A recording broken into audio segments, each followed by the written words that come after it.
she arrived with nothing but a locked trunk, and a past that refused to stay buried. A hardened rancher, 2 wild boys, and a woman running from something far more dangerous than the law. But when the wind howls at night, it brings something back with it. This channel shares stories of the Wild West, cowboys, frontier love, motherhood, compassion, and the quiet humanity hidden in harsh lands. This story reminds us, sometimes the past doesn't chase you. It waits for the right moment to return. If this hooked you, don't forget to like, comment, share, and subscribe. Cora Mercer knelt on the splintered floorboards of the Blackwood Valley way station, her fingers steady but her breathing shallow. With a practiced motion, she lifted the false bottom of her battered leather trunk. Beneath the cheap linen lay 2 things she could neither discard nor ever explain. A silver-plated double-barrel derringer, its grip worn smooth, and a pair of infant soft leather shoes, the toes curled and irrevocably blackened by fire. She stared at the shoes for a fraction of a second, just long enough for the phantom scent of smoke to burn the back of her throat, before snapping the false bottom back into place. She locked the trunk, pocketed the brass key, and stood up. Whatever was hunting her across the plains couldn't find her here. Blackwood Valley wasn't a place people came to start a new life. It was a purgatory where they came to bury the old one. The Broken Spoke Ranch sat at the edge of the dust-choked basin like a carcass refusing to bleach in the sun. The fences leaned, tired and defeated, and the windmill groaned a metallic, rhythmic protest against the dry wind. When the hired wagon dropped Cora off at the front gate, she didn't wait for a greeting. She hauled her own trunk up the dirt path, the hem of her dark, heavy dress dragging in the alkaline dust. The front door opened before she could knock. Elias Thorne was a man carved from the very landscape that was currently starving him. He was tall, his shoulders broad but sharply angled under a sweat-stained shirt, carrying the specific rigid posture of a man bearing an unbearable weight. His face was a map of hard lines, framed by dark, untamed hair and a heavy beard. But it was his eyes that made Cora stop in her tracks. They were a pale, striking gray, hollowed out by a grief so profound it felt like a physical chill in the hot summer air. He looked her up and down, his expression hardening into active displeasure. "The agency sent a parlor maid," he said. His voice was like grinding stones. "I specifically asked for a laborer." "I am a laborer, Mr. Thorne," Cora said, keeping her chin level. She did not clutch her hands together. She let them hang at her sides, calloused and capable. "I can cook, I can mend, and I don't shy away from dirt. I need the work." Elias stared at her, his jaw ticking. He looked at her neat, albeit threadbare, dress and the polite way she held her shoulders. He saw a liability. He saw a woman who would weep when the well ran low or flee when the coyotes howled too close to the porch. "My wife died in a blizzard," Elias said abruptly, the words raw and brutal, offered not as a shared sorrow but as a warning. "This land takes everything it touches. It doesn't have room for delicate things." He stepped past her onto the porch and pointed toward a massive, sagging structure 50 yards away. "You want to prove you're not delicate, Mrs. Mercer? You start in the barn. It hasn't been properly mucked since winter. You clean the stalls, scrub the troughs, and sort the tack. You don't step foot in my house until it's done." It was a test designed to humiliate her, to send her packing before supper. Cora looked at the dilapidated barn, then back at the towering, bitter man. "Do you provide a shovel, Mr. Thorne?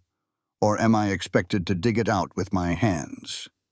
A flicker of something, surprise perhaps, or merely irritation, crossed his gray eyes. "Tools are inside," he muttered, turning his back on her and walking out toward the far pasture. For the next 3 hours, Cora fought a war against years of neglect. The barn smelled of old hay, ammonia, and decay. She stripped off her jacket, rolled up her sleeves, and shoveled heavy, foul-smelling muck until her palms blistered and her lower back screamed in protest. She didn't stop. The physical agony was a welcome distraction. It drowned out the memories. It drowned out the crackle of flames and the heavy, terrifying sound of Gideon's boots on the stairs. She was dragging a bucket of stagnant water out the back doors when she felt it, the distinct prickle of being watched.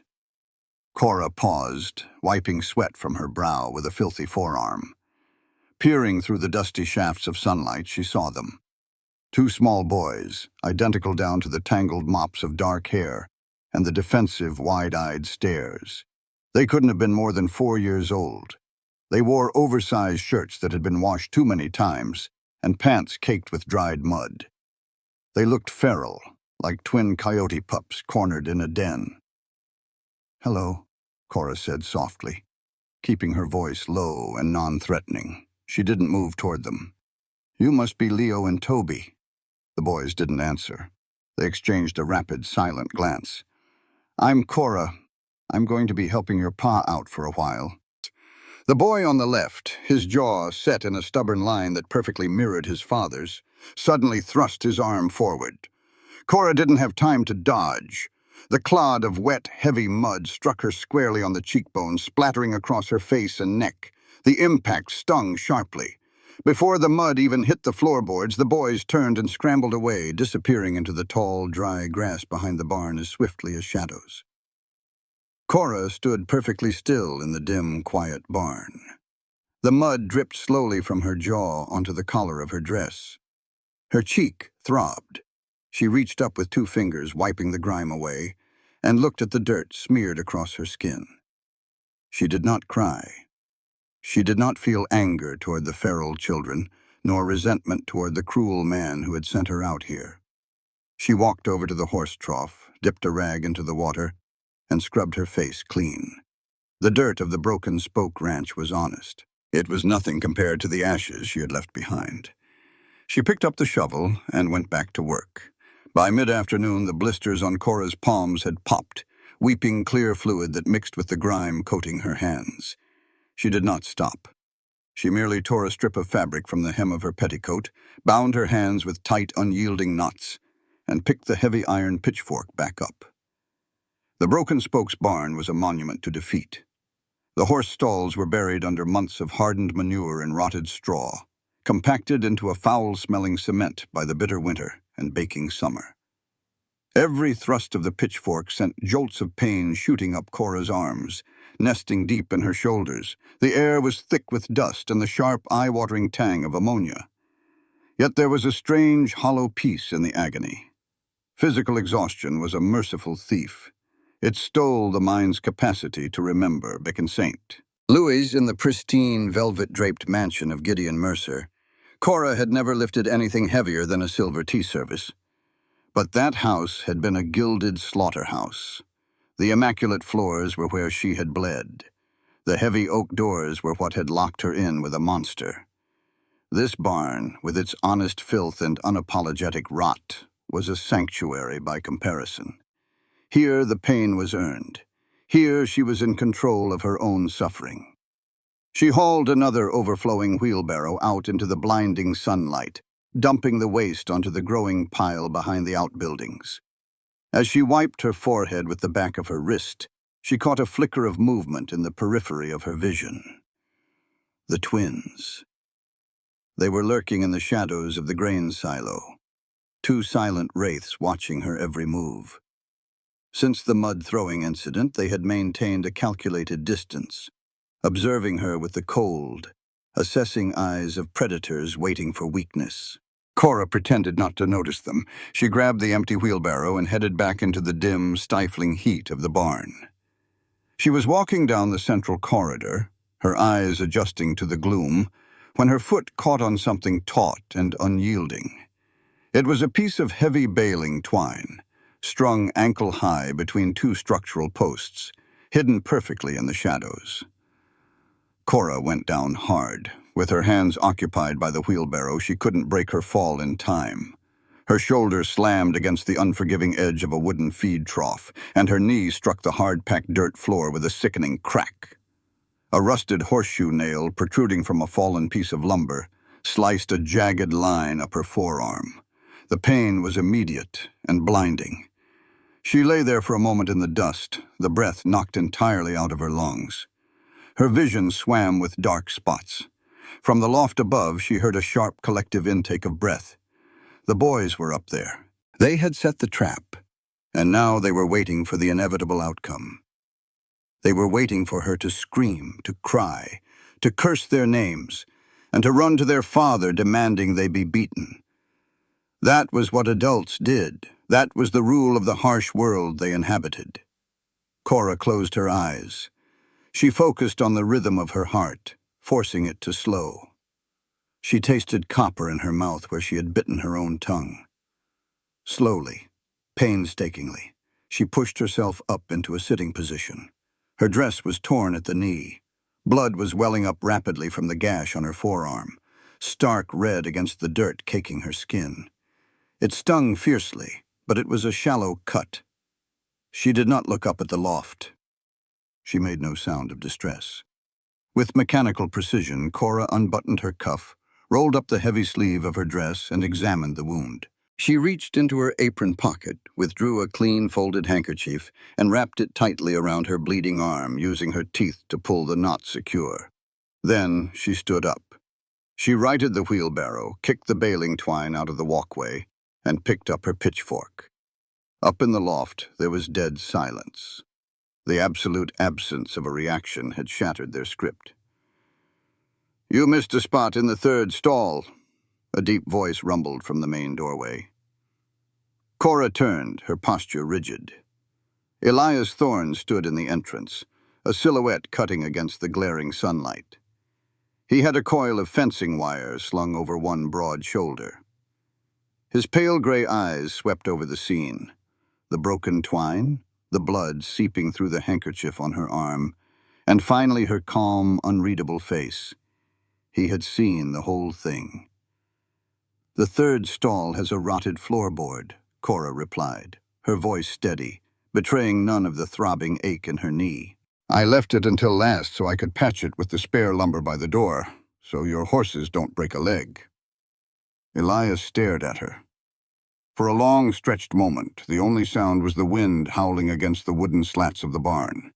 He looked up at the loft, his jaw tightening, though the boys had already scrambled out of sight. He looked back at Cora. He had expected the city woman to be in hysterics by noon. He had expected her to demand her wages and a ride back to town. Instead, she was bleeding, battered, and offering him structural advice on his own barn. "The agency said you were a widow," Elias said, the harshness in his voice dialed back just a fraction, replaced by a guarded curiosity. "They were correct." "What did your husband do, Mrs. Mercer?" Cora's eyes darkened, the memory of Gideon's charming, lethal smile flashing behind her retinas. "He was a man who took things that didn't belong to him," she said quietly. "And he is in the ground for it." Elias held her gaze, recognizing the jagged edges of a survivor. He didn't offer pity. Pity was an insult out here. He unslung the wire from his shoulder and let it hit the dirt with a heavy thud. "You're done in the barn," he ordered curtly.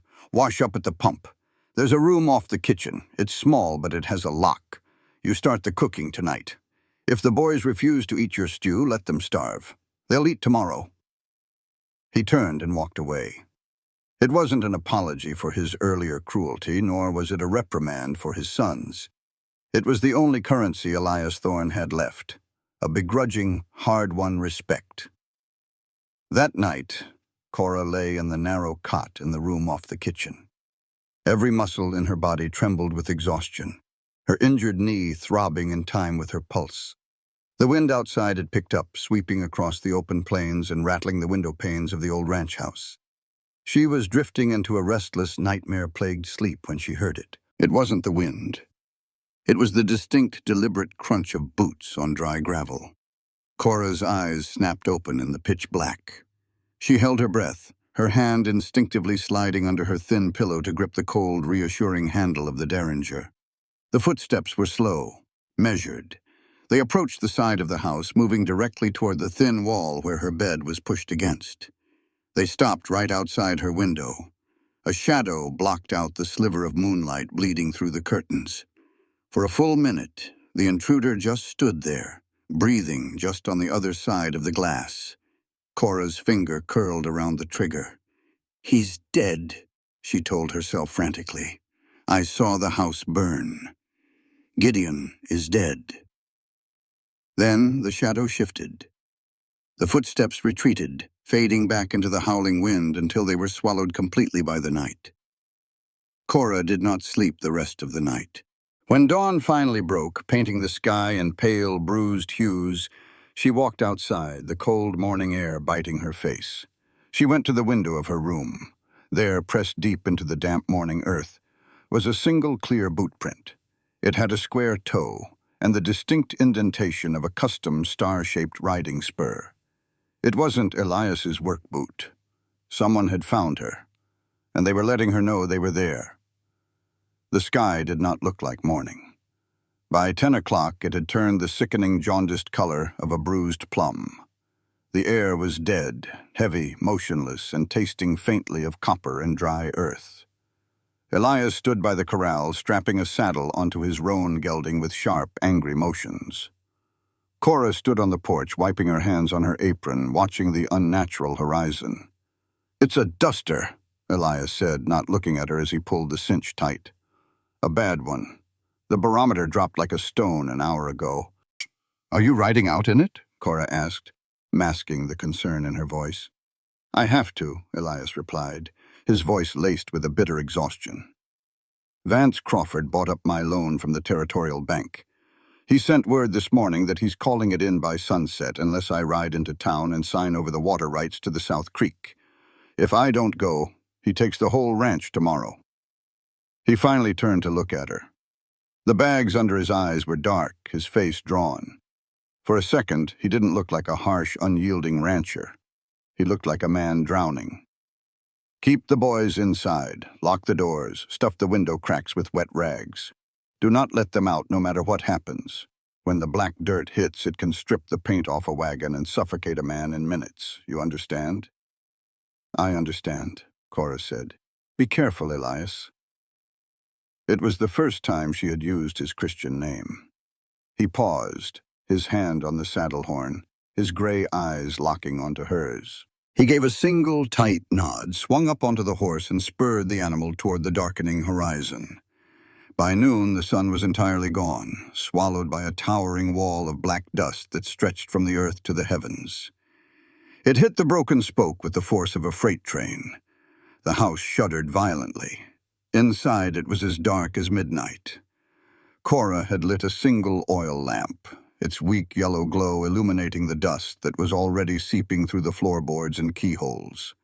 The roar of the wind was deafening, a continuous screaming howl that made it impossible to think. Leo and Toby sat huddled under the kitchen table. The bravado they had shown in the barn was completely gone. They were just little boys now, terrified by the wrath of the world outside.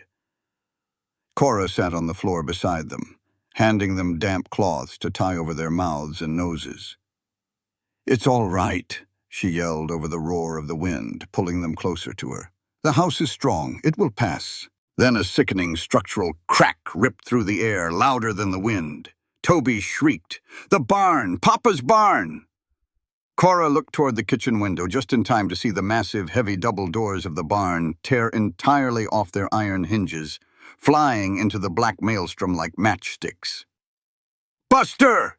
Leo screamed, his eyes going wide with absolute horror above his rag mask. "Buster is in the barn!" Buster was the old, half-blind sheepdog that slept in the tack room. Before Cora could grab him, Leo bolted. Driven by the pure, unthinking panic of a child trying to save his only friend, he scrambled out from under the table, threw open the back door, and ran out into the black blizzard. "Leo, no!" Cora screamed. Toby, seeing his twin vanish into the terrifying dark, wailed and ran right after him. The wind grabbed the back door, slamming it against the exterior wall with a force that shattered the glass pane. Cora didn't hesitate. She didn't think about her own life, about the danger, or about the fact that these boys had tormented her just days prior. She only saw her own infant son's face, and the flame she hadn't been able to run through. Not again. Never again. Cora plunged into the storm. The dust was blinding, abrasive, hitting her skin like millions of tiny needles. She could see absolutely nothing. She dropped to her hands and knees, feeling her way across the yard, the wind trying to lift her entirely off the ground. "Leo! Toby!" she screamed, swallowing a mouthful of suffocating dirt. A flash of lightning, eerie and silent within the roar of the dust, illuminated the yard for a fraction of a second. She saw them. They were near the collapsing entrance of the barn, clinging to each other, knocked flat by the gale, crying out for the dog that was nowhere to be seen. Cora crawled furiously, her hands tearing on the rocks. Just as she reached them, the wind caught a loose, jagged piece of siding from the barn roof and hurled it downward. Cora threw herself over the boys. The heavy plank struck her right shoulder, a rusted nail tearing deeply through the fabric of her dress and sinking into her flesh. A scream of pure agony tore from her throat, but the wind swallowed it. "Hold on to me!" Cora yelled, ignoring the hot blood pouring down her arm. She grabbed Leo by the collar and tucked Toby under her uninjured arm. "We have to get inside!" The house was too far against the wind. The only shelter was the barn itself. Cora dragged the boys through the missing doorway, fighting her way through the swirling dust and collapsing debris. She kicked open the door to the reinforced tack room, shoved the boys inside, and dragged herself in after them, forcing the heavy oak door shut against the howling storm. It was pitch black inside. It smelled of old leather and dust. Cora slumped to the floor, her back against the door to keep it sealed. Her shoulder was on fire, her breathing ragged. In the dark, two small pairs of hands reached out, grabbing her dress, clinging to her arms. They were sobbing, their little chests heaving with terror. Cora pulled them both into her lap. She wrapped her arms around them, ignoring her own bleeding wounds. She rested her chin on top of their heads. "I've got you," she whispered into the dark, rocking them back and forth. "I've got you. Nobody is going to hurt you. I promise." Outside, the storm raged on, trying to tear the world apart. Inside, Cora hummed a soft, wordless lullaby, a melody she hadn't sung since a nursery in St. Louis. Slowly, the boys' sobs subsided. Exhausted by terror, lulled by the steady beat of her heart and the unyielding safety of her embrace, they finally went limp in her arms, falling into a deep, exhausted sleep. Hours later, the wind finally broke, dying down to a mournful whistle. Elias Thorne rode into the yard on a horse that was nearly dead from exhaustion. He had fought his way back from town, a ride that should have taken an hour, stretching into a 4-hour nightmare of suffocating blackness. He threw himself off the horse and burst through the shattered back door of the house. "Cora! Boys!" Silence. The house was empty, coated in a thick layer of brown dust. Pure, paralyzing terror gripped Elias's heart. He ran back outside. He saw the missing barn doors. He saw the debris scattered across the yard. "Leo! Toby!" he roared, his voice cracking, running toward the ruined barn like a madman. He began tearing at the fallen lumber with his bare hands, frantically searching the rubble. "No, God, please, no, not them too. Take me, but not them." He reached the tack room. The door was jammed. Elias stepped back and kicked it with all the strength he had left. The door splintered and flew open. Elias froze in the doorway, the frantic beating of his heart suddenly catching in his throat. The dust in the air caught the pale afternoon light filtering through the cracked roof. There, sitting on the floor amidst the saddles and coiled ropes, was the widow. Her dress was torn and stained with dark, dried blood from a terrible wound on her shoulder. Her face was streaked with dirt and exhaustion. But nestled securely in her lap, wrapped entirely in her protective embrace, were his twin boys. They were fast asleep, their small hands clutching the fabric of her ruined dress, their faces buried against her chest. Cora's head was resting against the wall, her eyes closed, still holding them fiercely, even in her exhaustion. A widow was hired to clean the barn, but the rancher found his twin boys asleep in her arms. Elias fell to his knees in the doorway. The great, impenetrable wall he had built around his heart since his wife's death, the wall of ice and anger and bitter isolation, shuddered, cracked, and shattered entirely. Cora opened her eyes slowly, blinking against the light. She saw Elias on his knees, tears carving clean tracks down his dust-caked face. She didn't speak. She just tightened her grip on his children, looking at him with eyes that understood exactly what it meant to almost lose everything. And in that quiet, ruined barn, Elias knew that whatever this woman was running from, he would kill it before he ever let it touch her. The silence that followed a duster was always heavier than the storm itself. It was the silence of a world smothered in dirt, gasping for breath. Inside the main house of the Broken Spoke, the air smelled of dust, carbolic soap, and blood. Elias had carried his sons inside first, depositing them onto his own large bed, where they immediately curled into each other, their small hands still clutching the phantom edges of Cora's dress. Then he had returned to the barn for her. Cora had tried to walk, but the adrenaline had evaporated, leaving her legs like water and the agonizing fire in her shoulder burning white-hot. Elias had scooped her up without a word, his massive arms cradling her with a shocking, rigid care, as if she were made of spun glass rather than grit and bruised flesh. Now, she sat on the edge of the kitchen table under the glow of the oil lamp. Her dress was pulled down off her right shoulder, exposing the jagged, ugly tear where the rusted nail had ripped through her skin. Elias stood between her knees, a basin of hot water and iodine on the table beside him. He had washed the worst of the grime from his own face, revealing the stark, exhausted lines of his jaw. But his eyes were entirely focused on her wound. "This is going to burn," he said, his voice a low, gravelly rumble. It wasn't a warning given out of cruelty, but out of a sudden, desperate need not to cause her any more pain. "I've felt worse," Cora whispered. Elias dipped a clean rag into the iodine. He hesitated for a fraction of a second, his large, calloused fingers hovering over her pale, blood-stained skin. Then he pressed the cloth to the wound. Cora hissed, her back arching instinctively, her good hand gripping the edge of the wooden table so hard her knuckles turned white. "Hold still," Elias murmured. His left hand came up to grip her uninjured shoulder, anchoring her.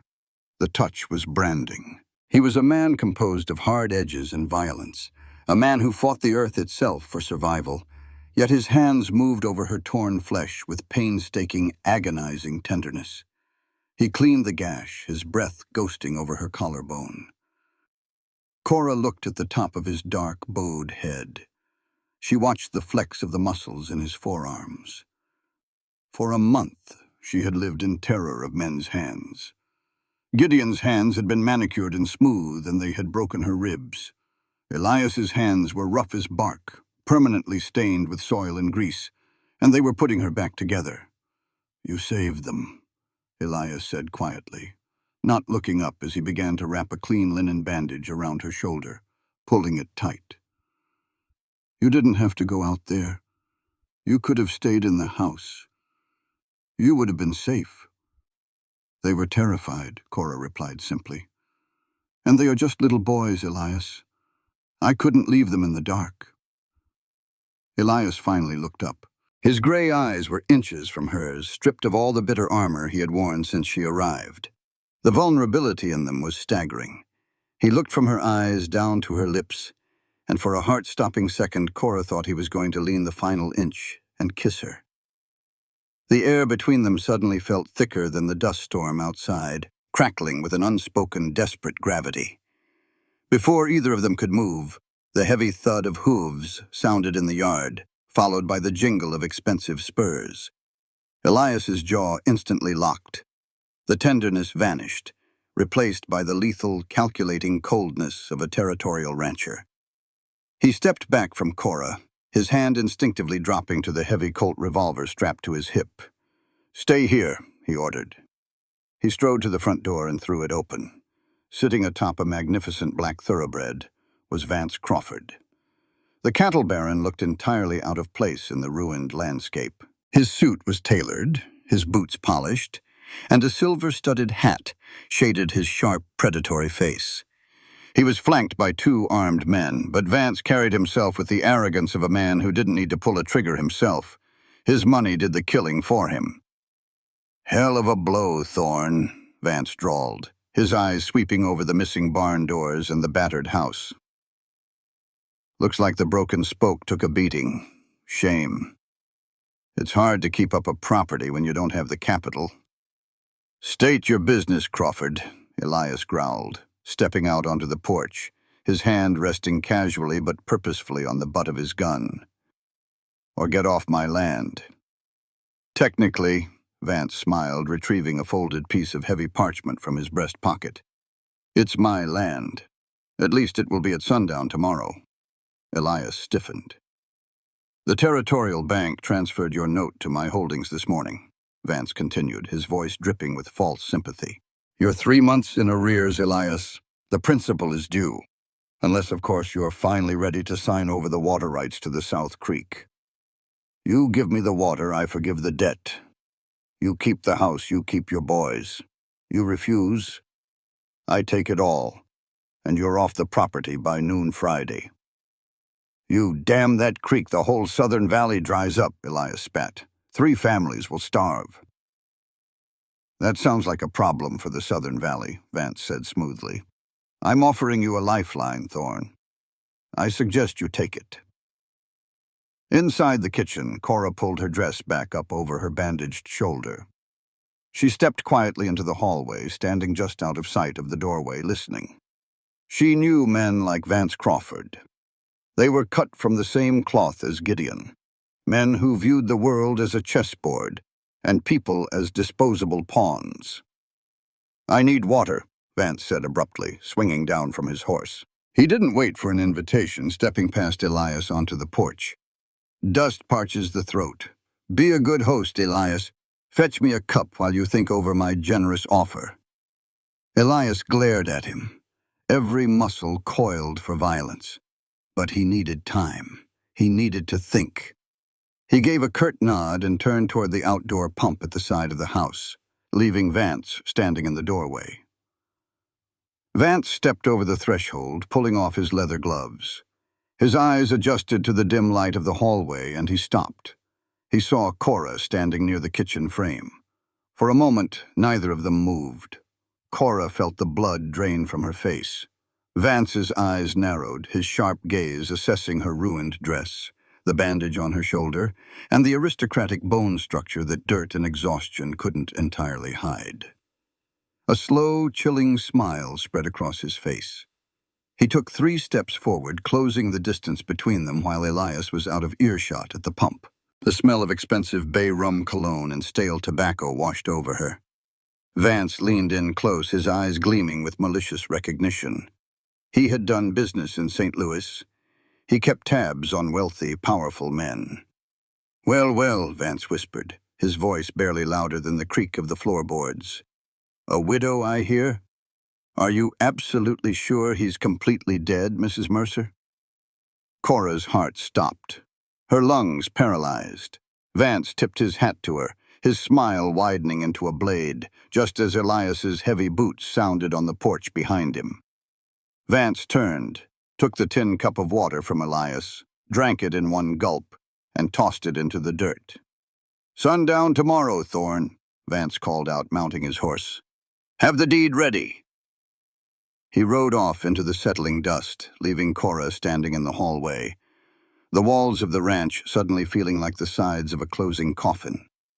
The terror of Vance's whisper clung to Cora like a second skin, but she had no time to panic. By nightfall, the delayed toll of the storm manifested in Toby. The little boy woke crying, his small body radiating heat like a furnace. The dust he had inhaled, combined with the sheer terror and the drop in temperature, had settled deep in his chest. His breathing was a wet, shallow rattle. Cora pushed her own pain and fear aside. For the next 8 hours, she and Elias fought a silent, desperate war against the fever. The kitchen was a haze of boiling water and eucalyptus. Cora sat in the rocking chair by the hearth, Toby cradled against her chest, her uninjured arm wrapping him in damp, cool cloths. Elias paced the floor like a caged wolf, fetching water, stoking the fire, his eyes constantly darting to his son's flushed, miserable face. Leo sat quietly on the rug by Cora's feet, his thumb in his mouth, his dark eyes wide with worry. Every so often he would reach up and pat Cora's knee, seeking the reassurance she had given him in the barn. She would give him a tired, gentle smile, resting her hand on his hair. It was an intimate, domestic trench war. In the crucible of the sick room, the boundaries between the hired help and the master of the house dissolved entirely. They were simply a man and a woman, fighting to keep a child tethered to the earth. By 3 a.m, the fever finally broke. Toby's breathing evened out, the tight rattle fading into a soft, regular rhythm. The flush left his cheeks, and he went limp in Cora's arms, falling into a deep, healing sleep. Elias let out a breath that sounded like a sob. He slumped into the chair opposite Cora, leaning forward and burying his face in his hands. "He's going to be fine," Cora whispered softly, adjusting the blanket over the boy. "The worst is over." Elias lowered his hands. He looked at Toby, then at Leo asleep on the rug, and finally at Cora. The firelight danced across her face, highlighting the exhaustion, the dirt, and the quiet, breathtaking strength that held her together. "I was in town when the blizzard hit," Elias said suddenly, his voice hollow, staring into the flames. He hadn't spoken of this to anyone since the day it happened. "I told her not to go out, but the horses had broken the fence. She went out to herd them back. The whiteout came on so fast you couldn't see your own hand in front of your face. I rode back 2 hours later. Found her 10 feet from the porch. She had frozen to death trying to find the door." Cora's heart ached. She looked at the broken man across from her, understanding the crushing weight of survivor's guilt. "You blame yourself for surviving," Cora said softly. Elias looked up, his gray eyes shining with unshed tears. "I am the one who was supposed to protect her, and I failed, just like I almost failed them today." "You didn't fail them," Cora said fiercely. "You are fighting for them every single day. The land is cruel, Elias. The weather is cruel. But you are not." She hesitated, then looked down at Toby's sleeping face. "I had a son," she whispered. Elias went completely still. "He was born small," Cora continued, her voice trembling, the memory tearing at her chest. "He had a laugh that sounded like silver bells. But my husband was a man who demanded perfection. When the baby cried too much, he couldn't stand it. One night he locked me in the parlor. I could hear my son crying upstairs. And then I couldn't hear him anymore. He died in his sleep, the doctor said. A weak heart." She looked up at Elias, tears spilling over her lashes. "I couldn't save him. I couldn't even hold him when he took his last breath." Elias stood up. He crossed the small space between them, knelt beside the rocking chair, and carefully lifted the sleeping Toby from her arms. He carried the boy to the cot in the corner, laying him down next to Leo, covering them both. Then he walked back to Cora. He didn't say he was sorry. He didn't offer hollow platitudes. He reached down, took her uninjured hand, and gently pulled her up to her feet. Cora looked up at him, her defenses completely stripped away by exhaustion, grief, and the overwhelming presence of him. Elias reached out, his rough thumb brushing away a tear that had cut a clean path through the dust on her cheek. His touch was the match. Her shattered heart was the tinder. Elias leaned in, and Cora met him halfway. The kiss was not gentle. It was a desperate, hungry collision of 2 lonely souls who had been starving for warmth. Elias's arms went around her waist, pulling her flush against his hard chest, mindful of her bandaged shoulder. Cora's good hand tangled in his dark hair, clinging to him like a drowning woman to a piece of driftwood. It tasted of salt and ash and a ferocious, terrifying hope. For the first time in her life, Cora felt anchored. For the first time in years, Elias felt alive. They broke apart, chests heaving, foreheads resting against each other. "I'm not letting Crawford take this place," Elias whispered fiercely against her lips. "I'm going to ride to the marshal in the next county at first light. I'll get an injunction. I won't let him drive us out. I want you here, Cora. I want you to stay." "I'll stay," she breathed, believing it for one beautiful, fragile second. "I'll stay." Dawn arrived, painting the broken landscape in cold, pale light. Elias had gone out the back to saddle his horse for the long ride to the marshal's office, leaving Cora in the kitchen to make coffee. The ranch was dead quiet, the boys still deeply asleep. The sudden sharp sound of horses approaching the front of the house made Cora freeze. She thought it was Vance coming early to gloat. Wiping her hands on her apron, she stepped out onto the front porch, preparing to tell the arrogant Baron that Elias wasn't backing down. 3 riders sat in the yard. They wore long dusters, their faces obscured by the shadows of their hats and dark bandanas pulled up over their noses. They were heavily armed, their rifles resting casually across their saddles. The man in the center, the leader, sat on a massive bay horse. He didn't look like a standard hired gun. His posture was too refined, his hands holding the reins too relaxed. Slowly, the man reached up and pulled the bandana down. Cora's heart stopped beating. The blood in her veins turned to ice. She couldn't breathe. She couldn't scream. Half of his face was a ruin of melted, shiny pink burn scars, a grotesque mask, courtesy of the fire Cora had set to escape him in St. Louis. But the other half of his face was perfectly, chillingly handsome. The pale blue eyes were unmistakable. Gideon Mercer smiled at his wife. "Hello, my love," Gideon said, his voice a smooth, cultured purr that sent a violent shudder of absolute terror down Cora's spine. "Did you really think a little fire could end our vows?" Cora backed up until her spine hit the wooden doorframe. "You're dead," she gasped. "I watched the house burn." "I'm harder to kill than that," Gideon chuckled, tapping his scarred cheek. "Crawford sent word he found a stray matching your exact description. I must admit I didn't believe it until I saw you standing there. Looking quite domestic, too." His eyes flicked to the side of the house toward the stables where Elias was. "The rancher seems rather attached to you." "Leave him alone," Cora said, her voice shaking violently. "He has nothing to do with us." Gideon's smile vanished, replaced by the psychotic, possessive rage she knew so intimately. He leaned forward in the saddle, pulling a gleaming Colt revolver from his holster and aiming it directly at the front door of the house, right where the boys were sleeping. "Here is what is going to happen, Cora," Gideon said, his voice dropping to a deadly whisper. "Tomorrow night, at midnight, you are going to leave the doors to that new barn of his wide open.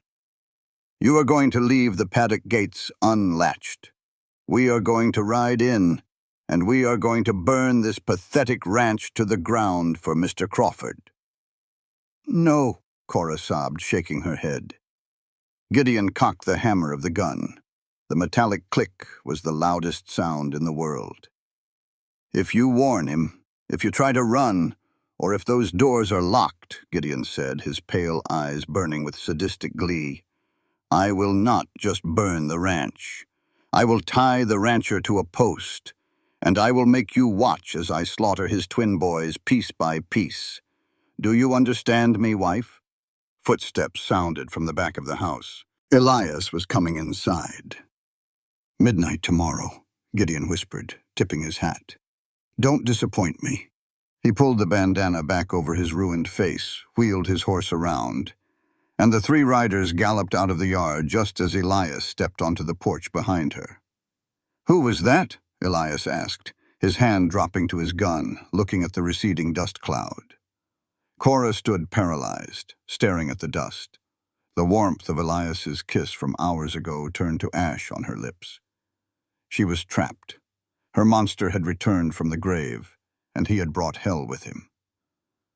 "Just travelers," Cora said, the lie tasting like ash on her tongue. She stared at the settling dust at the end of the driveway, her heart hammering against her ribs like a trapped bird. They were lost, looking for the trail to the next county. Elias stood on the porch behind her, his hand slowly falling away from the grip of his Colt. His pale, gray eyes narrowed as he looked from the dust cloud back to her rigid posture. He was a man who lived by reading the subtle shifts in the wind and the behavior of nervous cattle. He was not easily fooled by a trembling voice. "Travelers don't ride onto a property with their faces masked in broad daylight," Elias said, his voice a low, suspicious rumble. "And they don't ride thoroughbreds that cost more than a herd of prime steers." Cora forced herself to turn around and face him.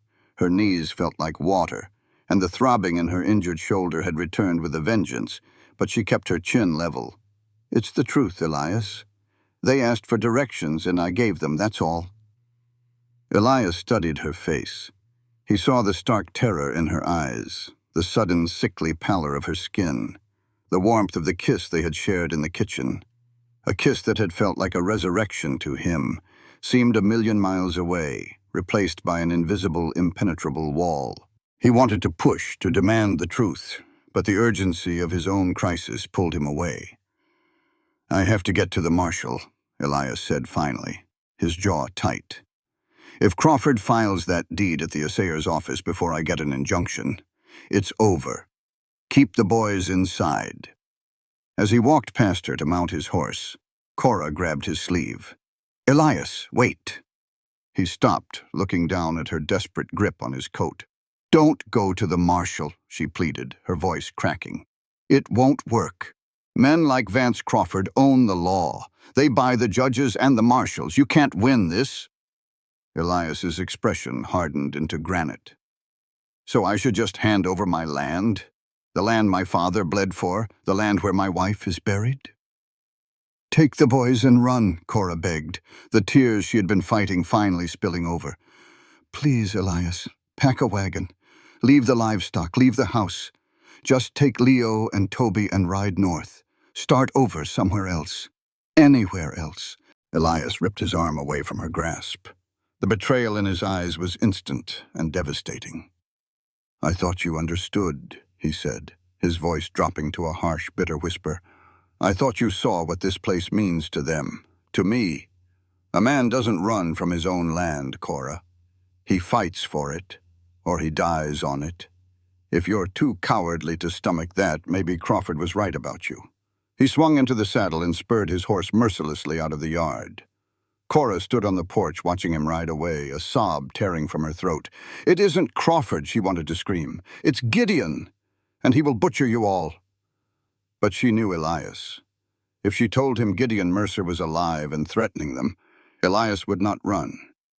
He would barricade the house, hand her a rifle, and wait for a gunfight. And in a gunfight against Gideon's trained killers, Elias would die. The boys would die.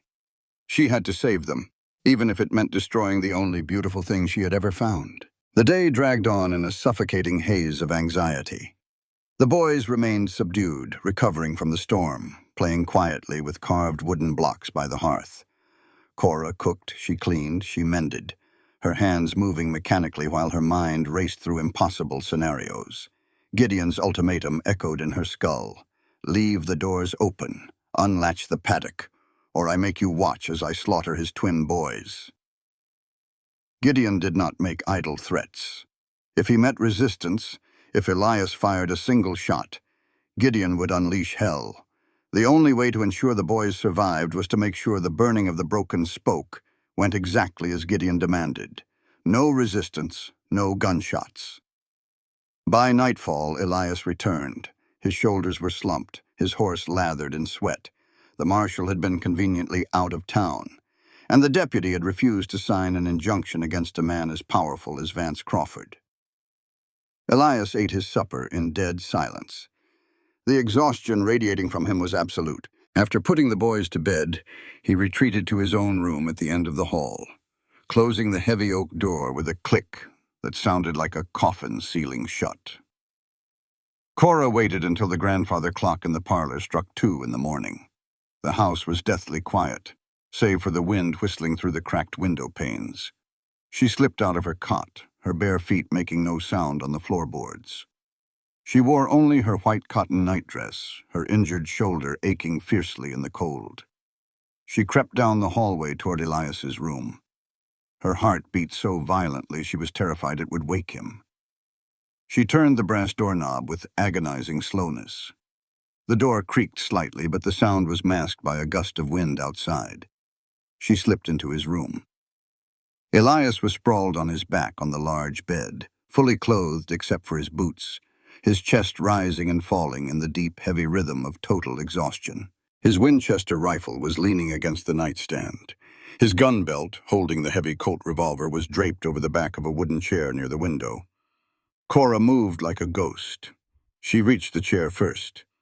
Her shaking fingers unbuckled the leather strap of the holster. She slid the Colt out. It was shockingly heavy. With practiced, silent precision, a skill she had learned surviving Gideon's paranoia, she opened the loading gate. She tipped the cylinder back, catching the heavy brass cartridges in her palm as they slid out. 1, 2, 3, 4, 5, 6. She pocketed the bullets in the pocket of her nightdress. Next, the Winchester. She stepped toward the nightstand. She reached out, her hand wrapping around the cold iron barrel of the rifle. Suddenly, a hand shot out from the darkness like a steel trap, clamping around her wrist with bone-crushing force. Cora gasped. Elias's eyes were wide open, gleaming with a feral, dangerous light in the shadows. He hadn't been asleep at all. He had been lying there, waiting for the axe to fall.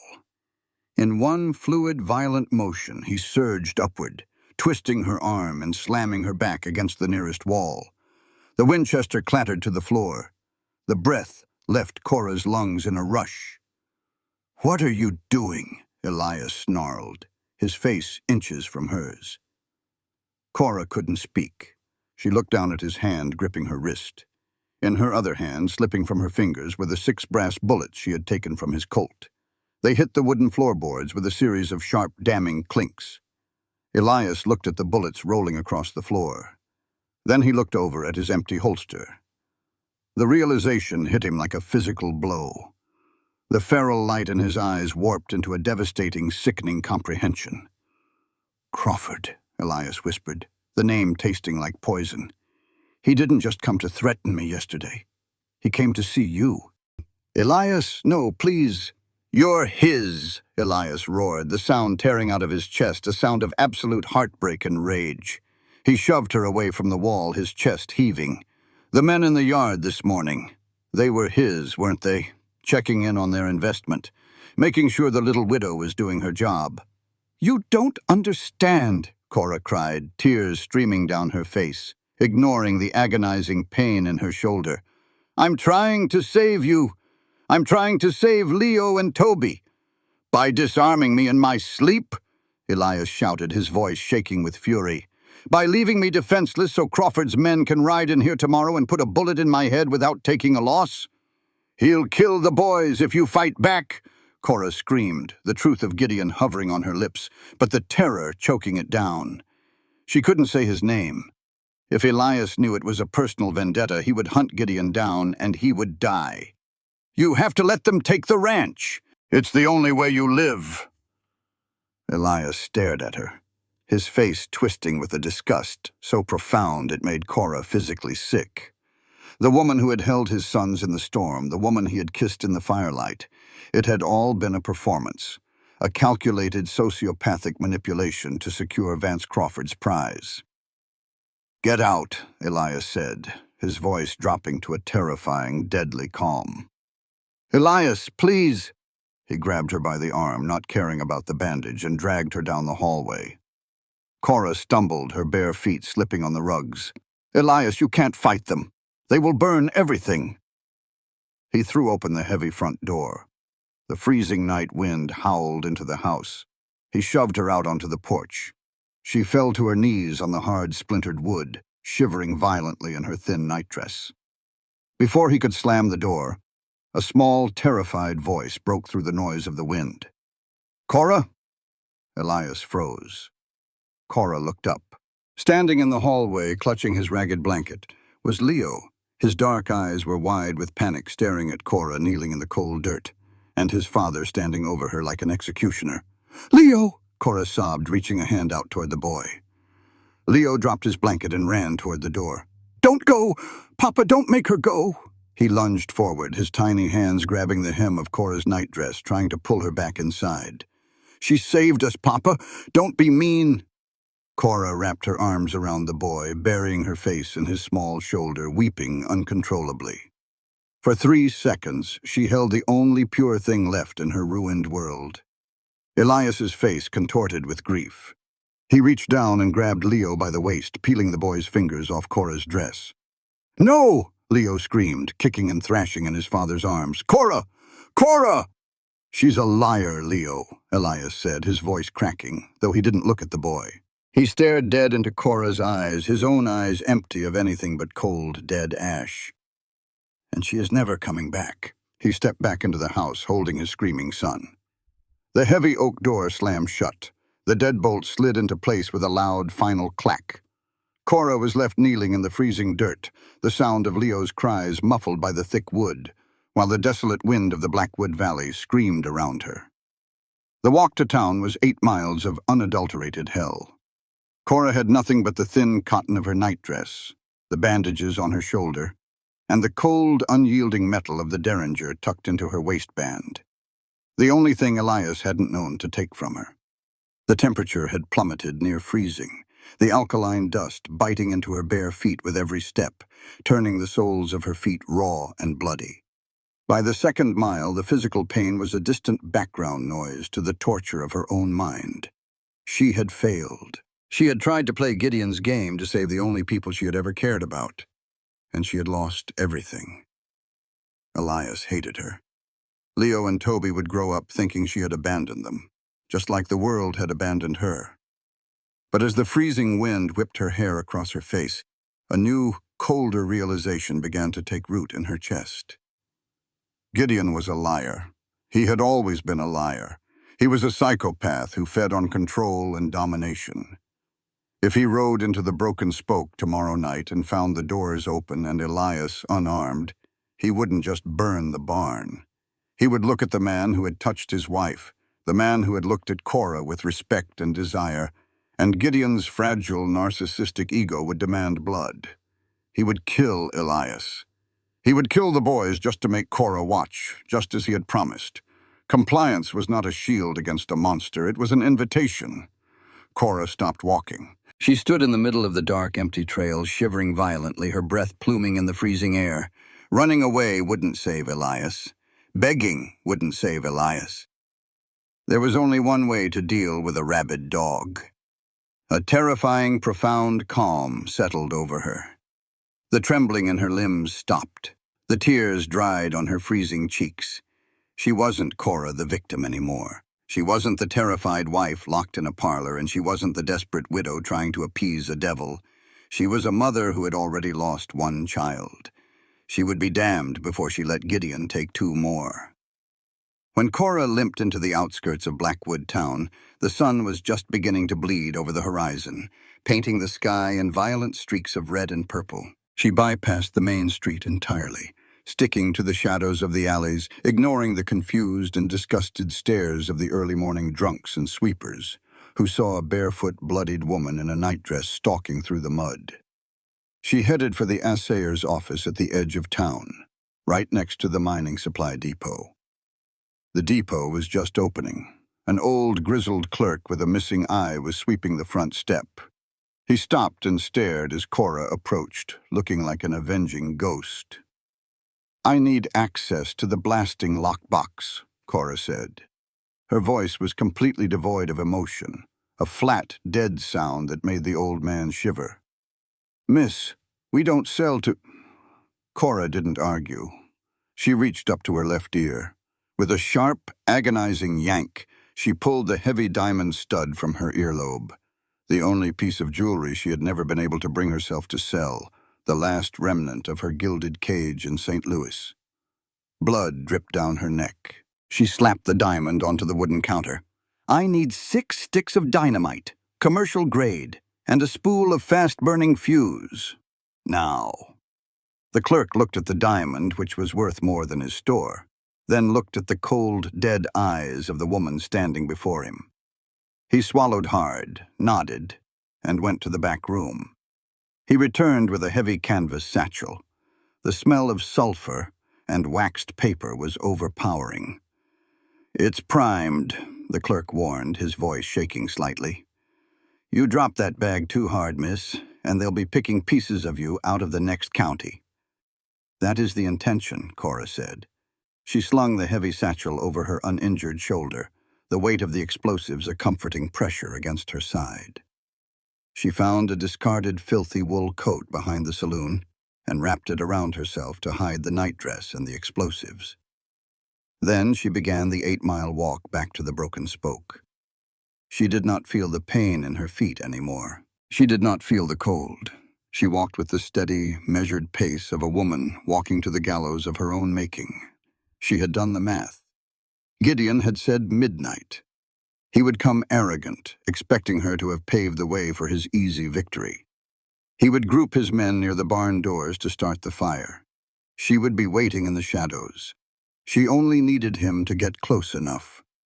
The sun crossed the sky, harsh and unforgiving, and began its descent. By the time Cora reached the perimeter of the Broken Spoke, the shadows were growing long and deep. The ranch looked peaceful in the twilight, a deceptive calm before the slaughter. Cora slipped into the dry creek bed that ran behind the house, keeping out of sight. She waited until the oil lamps in the house were extinguished, signaling that Elias had put the boys to bed. She knew Elias would be awake, sitting in the dark with his rifle, waiting for Crawford's men. But he was watching the front road. He wouldn't be watching the back window. Moving with agonizing slowness, the heavy satchel of dynamite thumping softly against her hip, Cora crept up to the side of the house. She stopped outside the boys' window. The curtains were drawn, but there was a gap of an inch. Cora pressed her face to the glass. In the faint moonlight spilling into the room, she could see them.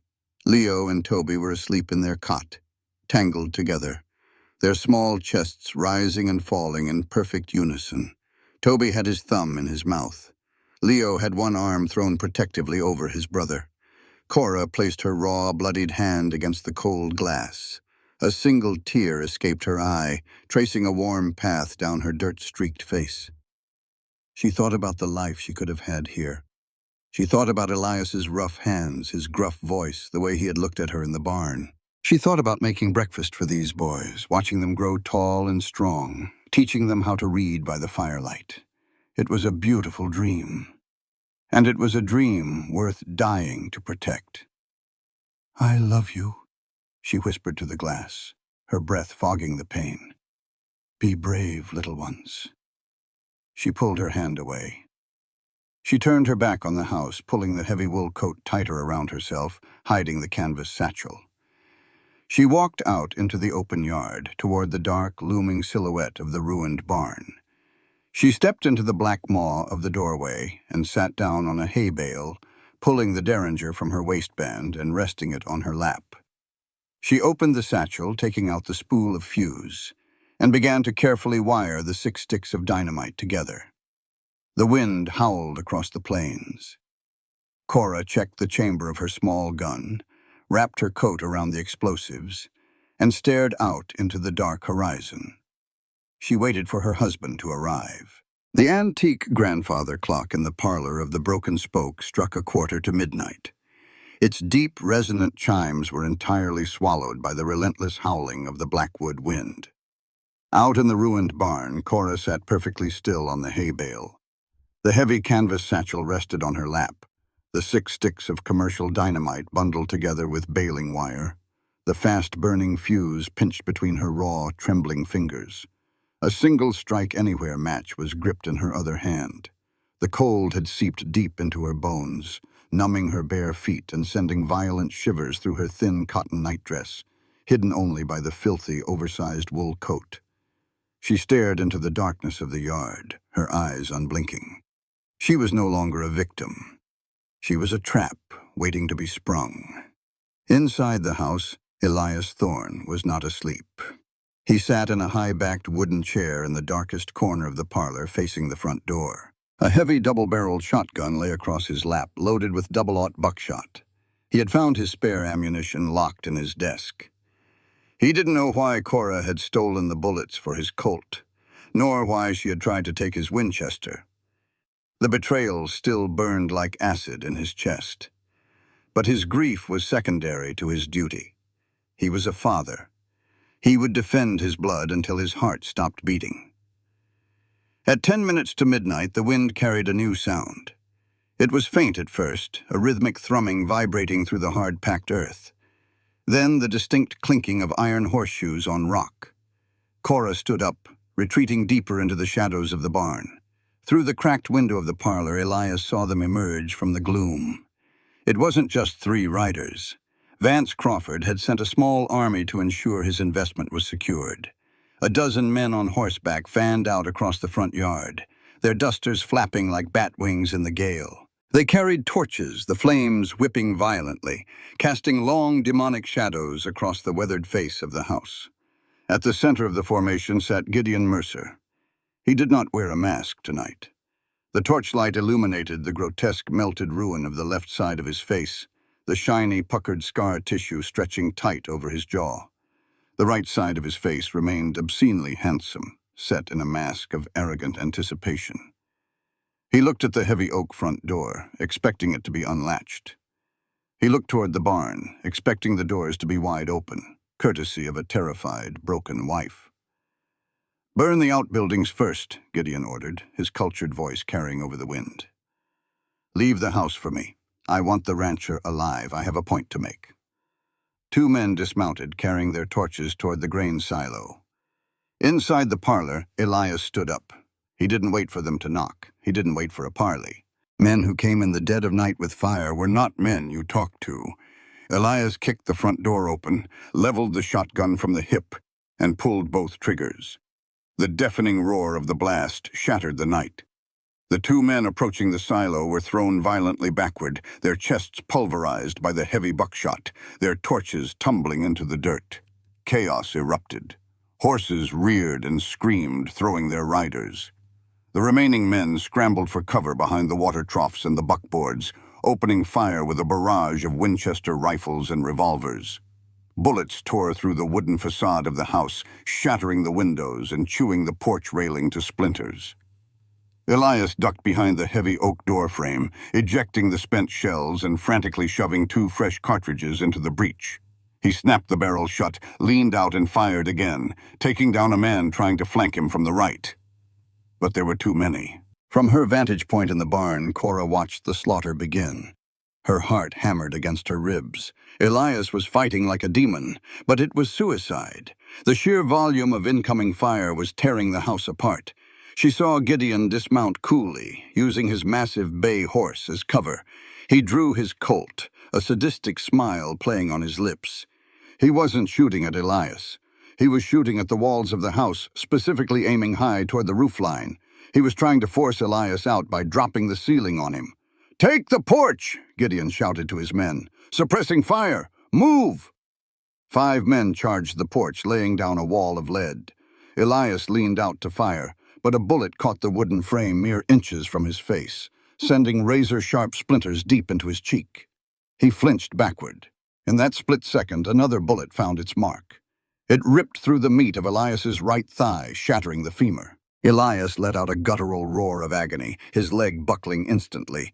He collapsed onto the floorboards of the parlor, dropping the shotgun. He desperately clawed at the floor, trying to drag himself backward, leaving a thick, dark smear of blood on the wood. The men reached the porch. One of them kicked the front door entirely off its weakened hinges. "No," Cora thought, the word echoing in the empty cavern of her chest. "No, you will not touch him." She couldn't use the dynamite to blow the barn. Elias and the boys were in the house, and the blast radius wouldn't reach Gideon. She had to adapt. Cora struck the match against the stone wall. It flared to life, a tiny, brilliant spark of defiance in the dark. She touched it to the fast-burning fuse attached to a single stick of dynamite she had separated from the bundle. The fuse hissed fiercely, spitting white sparks.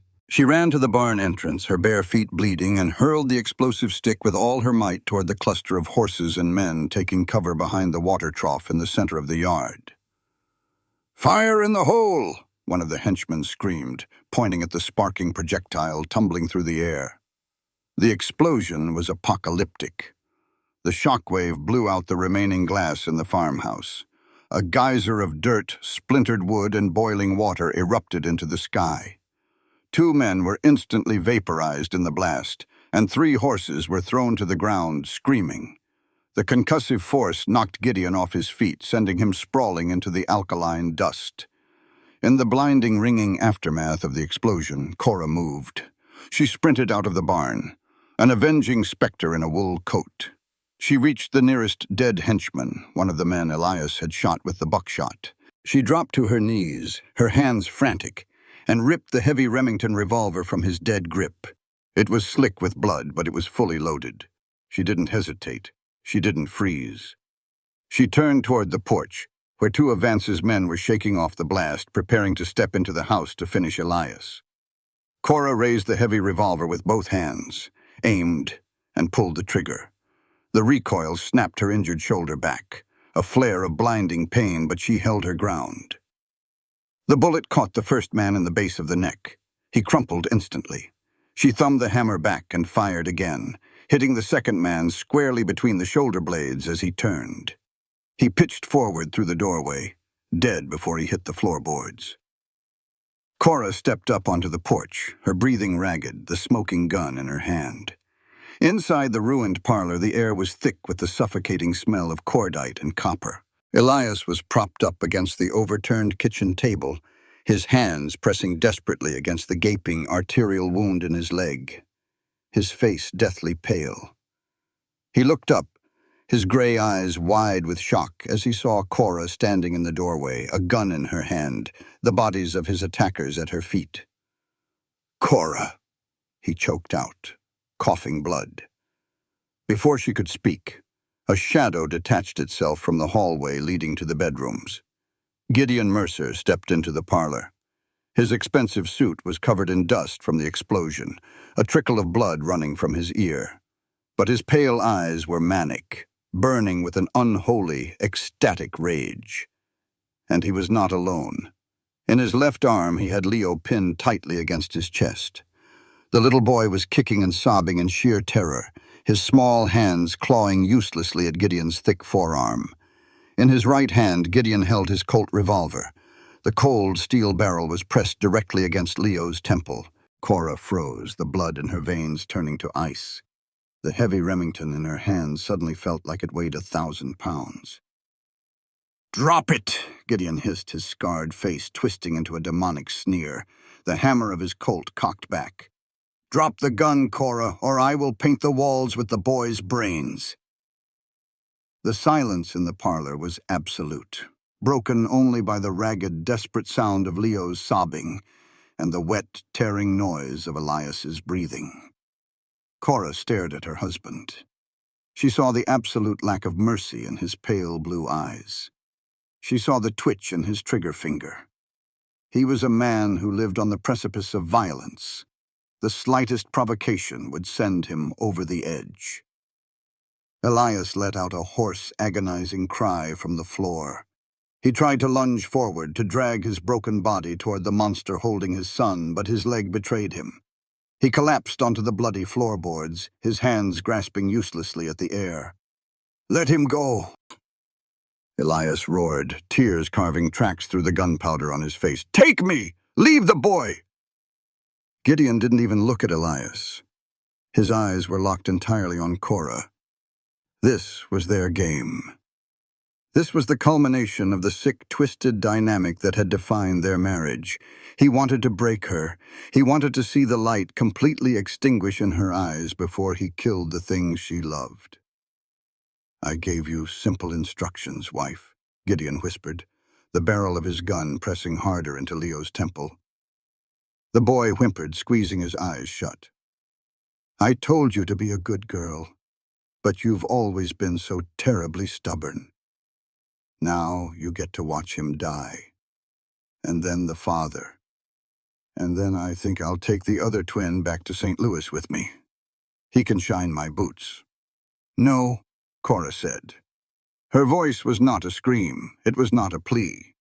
It was a flat, terrifyingly calm sound that cut through the chaos of the room like a razor blade. She looked at Leo. She saw the pure, innocent terror in his eyes. She saw the phantom face of her own infant son overlapping with his. Not again. Never again. Cora slowly lowered the heavy Remington revolver. She let it slip from her fingers. It hit the floorboards with a heavy final thud. There, Cora said, her voice steady. She raised her empty hands, palms facing outward. I'm unarmed.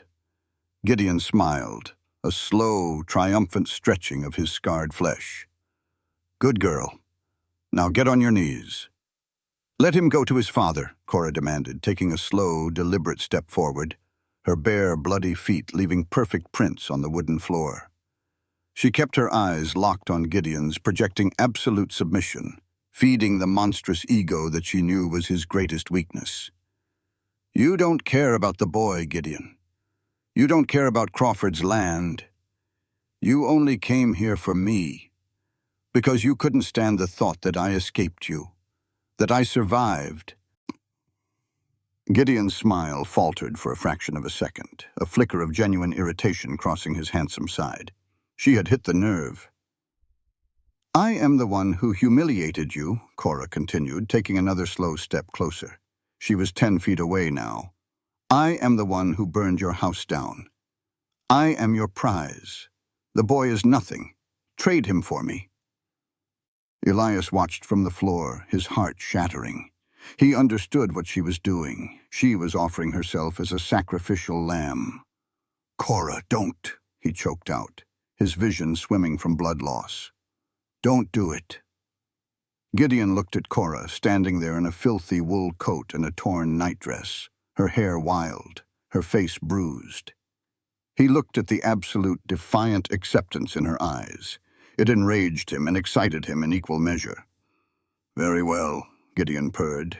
A trade. With a sudden, violent shove, Gideon pushed Leo away. The boy stumbled forward, crying out, and scrambled across the floor toward Elias.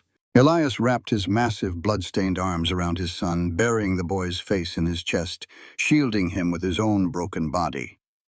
But Gideon didn't lower his gun. As soon as Leo was clear, he leveled the Colt directly at the center of Cora's chest.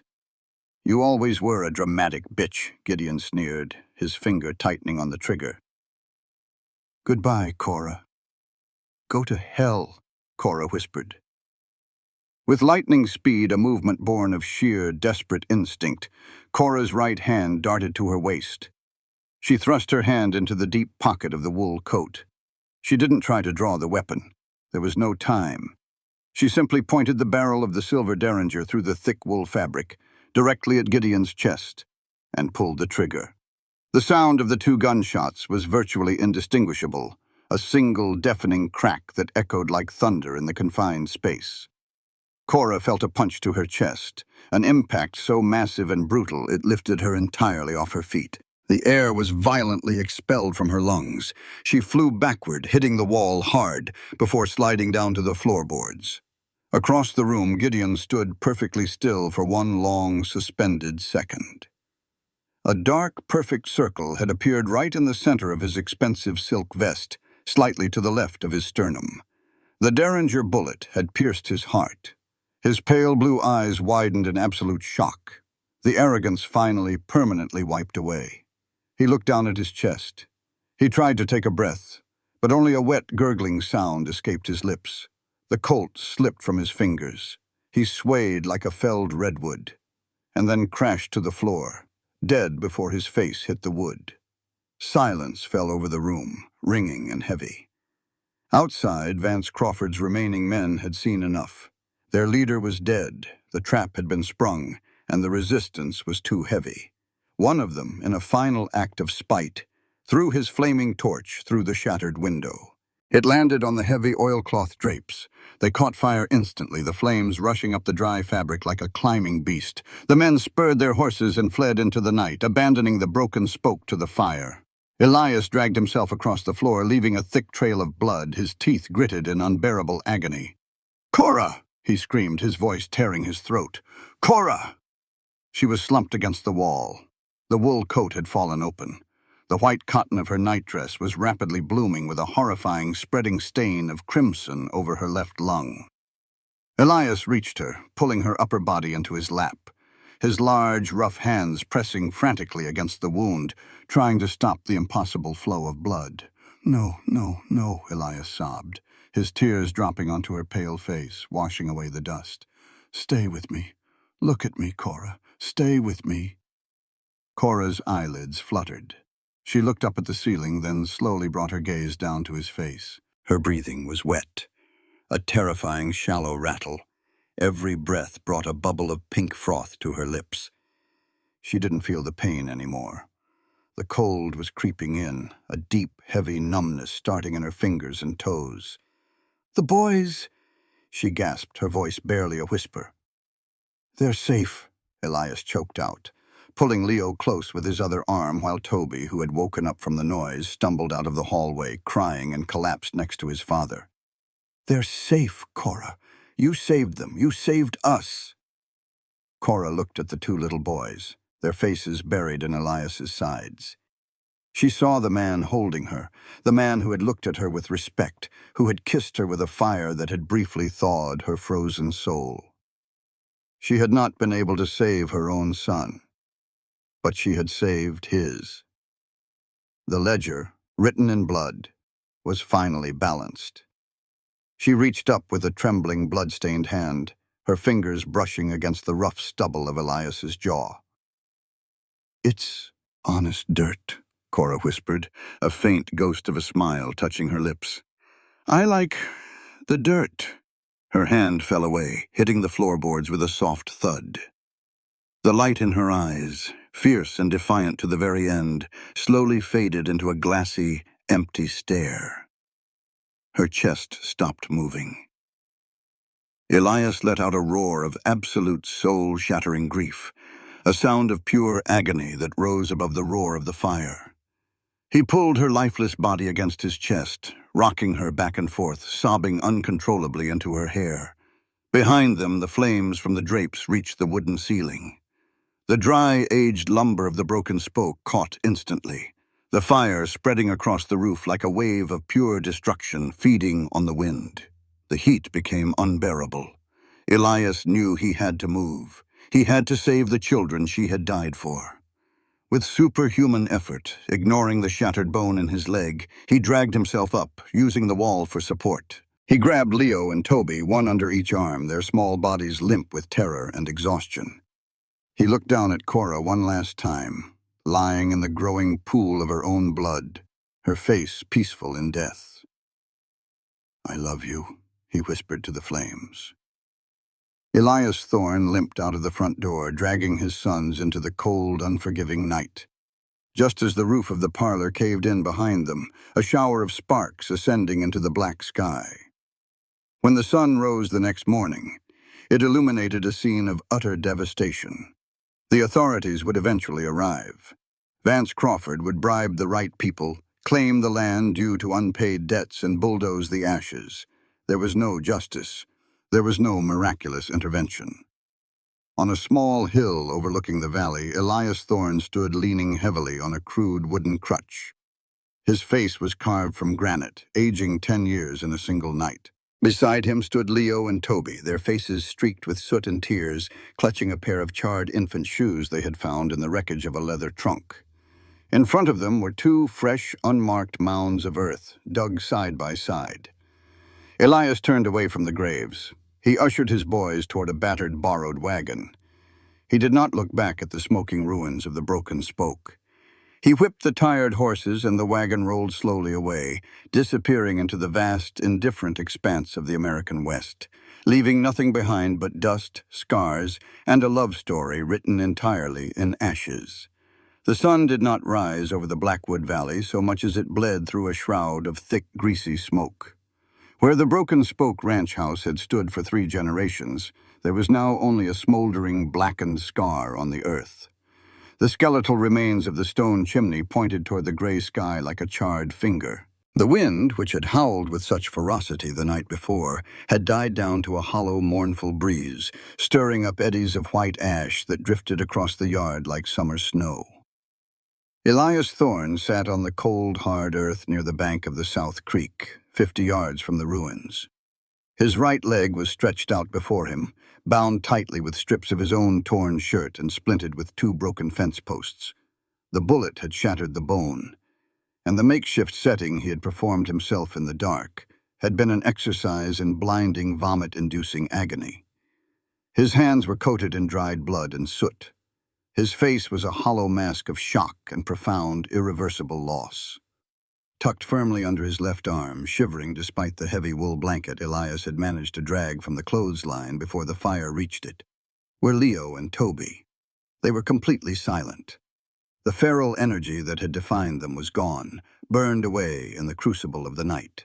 They stared at the smoking ruins of their home with wide, unblinking eyes. At mid-morning, the sound of approaching horses broke the terrible silence. A posse of 6 men rode into the yard. At the front was Sheriff Miller, a man whose badge had been bought and paid for long before he pinned it to his chest. Riding beside him, immaculate in a fresh suit and a clean Stetson, was Vance Crawford. Crawford looked at the devastation, at the bodies of Gideon Mercer and his henchmen lying in the dirt, and finally at Elias, broken and bleeding by the creek. A faint, satisfied smile touched the corners of Crawford's mouth. The sheriff dismounted and walked over to the bodies. He nudged Gideon's corpse with the toe of his boot, looking at the silver Derringer bullet hole perfectly centered in the dead man's chest, and then at the massive pool of blood near the porch where Cora had fallen before the fire consumed the structure. "Hell of a mess, Thorne," Sheriff Miller said, walking over to where Elias sat. The lawman didn't offer a hand. He didn't offer a canteen of water. "Looks like you had a run-in with a gang of drifters, rustlers maybe." "They weren't rustlers," Elias rasped, his voice sounding like cracked glass. "That was Gideon Mercer. He was hired by Crawford to burn me out." Sheriff Miller sighed, shaking his head with exaggerated pity. He pulled a folded document from his coat pocket. "Now, Elias, grief makes a man say crazy things. Mr. Crawford here was in town all night. He was playing cards at the saloon with the mayor and the judge. 30 witnesses." Vance Crawford rode his horse at a slow walk toward Elias, looking down from his elevated position.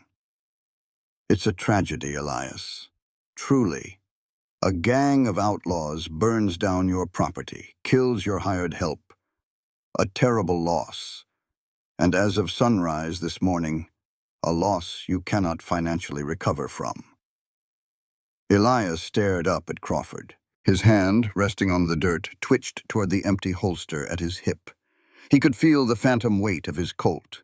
He wanted nothing more than to wrap his bloody hands around Crawford's neck and squeeze until the Baron's eyes burst. "The banknote is due," Crawford continued smoothly, ignoring the murderous glare. "The collateral, the house and the barn, are destroyed. You are in default. The land, including the South Creek, now belongs to the Blackwood Territorial Bank, which I happen to own." "You murdered her," Elias growled, every word tearing at his throat. "I did no such thing," Crawford said, his eyes turning cold. "And if you repeat that slander in front of a judge, Sheriff Miller here will be forced to arrest you for instigating a shootout that resulted in multiple deaths. A man with a shattered leg wouldn't last a week in the territorial prison. And these 2 boys?" Crawford looked at Leo and Toby. "They'd be wards of the state, sent to the orphanage in Denver. I hear they put the children to work in the textile mills. It's a hard life." It was the ultimate paralyzing checkmate. Elias looked at Crawford, then at the heavily armed deputies, and finally down at his 2 sons. Leo was clutching Elias's shirt, his small knuckles white. Toby was hiding his face in his father's side. If Elias fought, he would die. If he went to the law, he would be framed and hanged. The only way to keep his sons breathing, the only way to ensure that Cora's monumental sacrifice had not been in vain, was to swallow his pride, his vengeance, and his rage. Elias closed his eyes. The defeat was a physical crushing of his spine. "I'll be off the land by noon," Elias whispered. Crawford tipped his hat. "A wise decision, Mr. Thorne. I'll have my men clear the bodies. You take what you can carry." The posse rode back toward the center of the yard to inspect the creek. Elias was left alone in the ashes. With agonizing slowness, Elias forced himself to stand, using a broken branch as a crutch. Every movement sent a spike of white-hot pain up his leg, causing black spots to dance in his vision. But he had one last duty to perform on this land, and he would not let Vance Crawford's men touch her. He found the remains of the parlor on the eastern side of the footprint. The fire had been fierce, but the heavy oak floorboards had collapsed over the area where Cora had died, partially shielding it from total incineration. Elias dug through the hot, smoking debris with his bare hands. He ignored the blistering heat against his palms. He dug until his fingernails cracked and bled. He found her. He wrapped her gently in a piece of unburnt canvas tarp he salvaged from the root cellar. He did not let the boys see. It took Elias 3 hours to dig the grave. He dragged a rusted shovel from the collapsed tool shed up the small hill overlooking the valley to the spot where a solitary wooden cross marked Eleanor's resting place. He dug on his hands and knees, dragging the dirt out handful by handful, weeping silently into the dry earth. He buried Cora Mercer next to his wife. 2 women who had loved his children. 2 women the Blackwood Valley had swallowed whole. When he was finished, he sat back on his haunches, his chest heaving, his clothes soaked with sweat and blood. He had no cross to put over Cora. He had no words. He simply placed a heavy, flat river stone at the head of the mound. "I will not forget," Elias promised the quiet earth. "And I will not let them forget." Down in the yard, the boys had been wandering the perimeter of the ashes, their small figures dwarfed by the devastation. Near the spot where the back porch used to be, Leo spotted something glinting in the soot. It was the heavy brass lock of a trunk. The wood had burned away, but the metal framework remained. Leo knelt in the ashes and pulled at the metal. Inside the ruined false bottom, miraculously preserved from the worst of the flames by the thick leather, lay a pair of infant's shoes. The toes were curled and blackened, first by a fire in St. Louis, and now by a fire in Blackwood. Leo picked them up. He didn't know whose they were, but he remembered Cora unpacking them on her first day.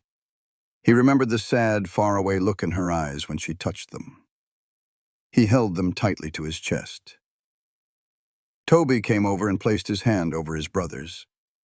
They stood together in the ruins, 2 boys who had learned too early that love was a dangerous, fragile thing. Elias limped down from the hill. He had managed to salvage an old, rickety buckboard wagon from the back pasture that had survived the fire, and hitched it to a stray draft horse that had wandered back to the creek. He lifted Leo and Toby into the back of the wagon. They settled onto a pile of feed sacks, Leo still clutching the charred infant shoes in his dirty hands. Elias pulled himself up onto the driver's bench. His shattered leg throbbed with a sickening rhythm, a permanent reminder of the night the world ended. He took the leather reins in his blistered, bloody hands. He did not look over his shoulder. He did not look back at the hill with the 2 graves, nor at the smoking crater of the house he had built, nor at the men in the distance who were already hammering surveying stakes into his land. There was no justice in the West. There was only the dirt, the wind, and the blood spilled to claim it. Cora had paid his debt in full, and he would honor her by surviving. Elias clicked his tongue, and the heavy horse leaned into the harness. The wooden wheels groaned, turning slowly in the alkaline dust. The wagon rolled forward, moving away from the broken spoke, disappearing into the vast, indifferent expanse of the plains under a sky the color of bruised iron. Behind them, the wind picked up again, sweeping the ashes over the scorched earth, burying the truth of what had happened, until there was nothing left but silence. This content was carefully researched, developed, and manually edited by our team to deliver meaningful stories with valuable life lessons. Every narrative is crafted to entertain, inspire, and empower our audience. We believe that great stories can change lives, and we are committed to bringing you content that matters. Thank you for being part of our community.